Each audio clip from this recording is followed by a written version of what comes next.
Give it up to all the speakers. Y'all were awesome. All right, so I'm going to call out and share with you some of the things that we have actually shared with the Secretary of Commerce and Stephen Pryor, and we've asked that the information be sent over to the Department of Administration. These are things that we're calling for call to actions. And we're not just coming up with things that we think is nice to do, right? We know that right here in Rhode Island, Black and brown families are disproportionately impacted, not just by COVID-19, but by unemployment, extremely high unemployment. I know the state talks about, how we're doing from an unemployment perspective. I can tell you there are data out there that talks about in some areas in the urban core, unemployment rate is up to 25% for Black and brown individuals, right? And why is that? When you think about the state of Black and brown business community, we can see why the unemployment rate currently, what they have recorded since 2018, it's 7.6% for Blacks and 8.4% for Latino. And this is data that is pulled together by the Economic Progress Institute. Shout out to them for sharing that data with us. But I want to tell you that before I get to the call to action points, I want to share with you that compared to Massachusetts, Connecticut, New York, Rhode Island have the smallest payrolls and the lowest total receipts for any businesses. Think about that for a moment. Black-owned businesses here in Rhode Island, they are significantly less in all indicators. When you think about access to loans, access to contracts, the data that we have seen, 61% of Black-owned businesses and 54% of small businesses in Rhode Island have 4 or fewer employees. Think about that, 4 or fewer. So when you think about the unemployment, right, so high for Black and brown, you can see why that is, right? We gotta connect the dots. We cannot fix unemployment without investing robust investment in Black and brown companies. It's just not gonna work, right? So the development of Black and brown businesses must be a strategic priority for the governor and her leadership team. Black unemployment and Latino unemployment consistently double that of the white individual. We got to fix that, and we can fix that with stronger and robust investment in Black and brown companies.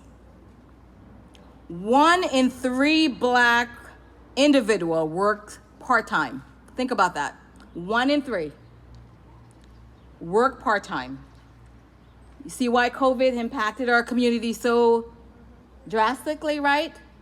Families are unable to provide for themselves and their families. Children are doing poorly in school because of racism, because they're in underperforming school and their moms and dads are working up to 80 hours a day, or 80 hours a week, I should say, and they're not there to ensure that their children are doing well. So when we invest in Black and brown businesses, what happens? Black and brown families and communities are lifted out of poverty. It is a win-win, not just for some of us, but for all of us. So, call to action. Rhode Island Black Business Association and our supporters, we've identified several things that we are calling on the governor to do. First, let me put it out there. We have met with the Secretary of Commerce. They are working with us. We've requested a meeting with the governor, as well as Brett Smiley, who's the director of the administration office. But we want to go a step further. We're asking the governor to convene a meeting with all of our directs. Again, we know that they're spending money, right? And our businesses want access. It's not only about contract opportunity. what we have done as an organization, we have looked at all of the industries where the state is actually spending money today. And we want to ensure that our businesses are diversifying their product services, right? So they can participate at all levels. And you all know I don't ask for 10%. I don't demand 10%. I want our companies to have access so they can participate at the level they can with the level of robust investment in scaling these companies up. They can participate up to 100%. Because check this out, guys. If we have 100% of the pie, why on earth would we only want 10%? So Rhode Island Black Business Association says, we don't care about 10%. We care about full access so our businesses can compete at the level they can. If it's 100%, we want to be right there. But we got to ensure that we are scaling our companies up. They must have access to capital. They must have access to contracts. And they must have robust investment in organizations that are led by Black and brown. Let me say this again. We want robust investment into organizations that are led by Latinos and Black to be able to provide needed services to our business community. They trust us, they know us, they want to work with us, and we want to be there for them, but we need robust investment. In addition, we're asking the governor to create an independent office that will provide the monitoring of ensuring that we have full participation at all levels. All levels of spending, we want to ensure that we have full access. Again, we are in conversation with national organizations such as the U.S. Black Chamber. We're a member of the U.S. Black Chambers, and we're looking at national organization. And we are contemplating whether or not, we've also been in conversation with ACLU to look at whether or not we have grounds for a legal case against the state as it relates ensuring that we have full access to opportunities. Again, we want the state to continually evaluate the specification of bids to ensure that we have inclusion of not just some people, right? You all know in Rhode Island we have Portuguese on the books as minority as well as women. Most of the contracts today go to that population. We want to ensure that we have full representation for Black and Latinos. We also want to ensure that we have full representation in decision-making roles. If we have 20% of the population today, we want to ensure that the workforce at all levels in decision-making roles, so all the tiers, we want to have representation in those areas. We're not looking for handout.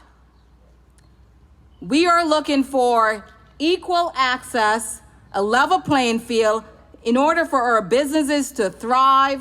When they are thriving, they impact our economy. It's a win-win for all of us, and it's the right thing to do. So, as I mentioned, and I think Johnny, you also mentioned it, pay to our sub is very important. We want to ensure that the payment process is improved. We want to ensure that we have a systematic way of tracking payments from the prime to the sub. And then we want to have that systematic way where the sub says, yes, I've got payment, and they've logged it, and we can see it. We want full transparency and accountability. And this information needs to be public. It needs to be made available, readily available. I actually reached out to the Office for Data, and I was told, we can't find it. We can't get to it. We need weeks to get it. This is 2020, guys. We need to be able to have data readily available, systematically, that it can be made available. You pull it, you hit a switch, or you hit a key, and the data is readily available. In addition, we're asking the governor not to send people that are low down the ranks to come and meet with the Black and brown business community. we are requesting that the governor and her leadership team meets with the Black and Brown business community, the leaders, myself, Rhode Island Black Business Association, Urban Ventures, Ron, I see you, the Hispanic Chamber of Commerce, the Black Contractor Association, and any other organization out there that is working with our population. The governor needs to come and meet with us on a regular basis, and we want to partner with the governor. Again, we want to ensure that the governor is doing great. We want to support her, but in turn, the governor needs to support us, the Black and Brown community. And that should be an ongoing meeting. It's not a one-time thing, right? We're looking for ongoing relationships. So think about it, right? When we establish ongoing relationship, what we're doing, we're building relationships and we're fostering those relationships and we're coming up with ways to work better together to solve problems. It is that simple. So we do have the details of all of the things that we're demanding and more. We will be convening subsequent meetings across the state to hear from our stakeholders, and people will have a chance to weigh in when we hear back from the meeting. I know Johnny and I, we were supposed to meet with the Secretary of Commerce yesterday. We just couldn't make it work. But these are ongoing conversation with Commerce, but we want to ensure that we open those lines of communication with the governor and the rest of her organization to ensure that we have greater access and inclusion. We know that when companies are doing well, all of us are doing well. It's not just some of us, right? So you can't say Black Lives Matter, right? And then you're not supporting Black and Brown businesses. You can't just say you're supporting Black Lives Matter, but you're not showing up for Black and Brown businesses. It has to go together, right? If you are supporting Black Lives Matter, you must be intentional in the work that you're doing to ensure that we eliminate all of these disparities, whether it's income. Most of you know I am big on women access to high-paying job. When I heard Arnold spoke earlier, I have a technology background, so I get super excited when I hear about the tech industry, right? We want to ensure that our young people that are in our school system are gaining access so they can perform at every level. We want to ensure that they're in the STEM industry. We want to ensure they're in all areas as it relates to performing at the highest level. And we're not able to do that without the level of investment that is so, so needed. So I want to thank Marcelo Sharp. He's not here. He had to be in Connecticut, for allowing us to be in this space today. And we are so grateful. And he has been in business for 36 years, and he told me that, guess what, I have all kinds of certifications from the state, MBE, DBE, you name it, and I have never gotten any jobs from the state. And Leroy just said it. One of our member and a client, Marcella is not the only one, but again, he's doing extremely well. He provides services to security, as well as he was in the cleaning business, but of course COVID showed up, so that cleaning piece of it is sort of on hold right now. But he focuses on security, so if you need to reach out to Marcella, please do. He's one of our member, but he's also one of our longtime supporter, founding member of the Rhode Island Black Business Association.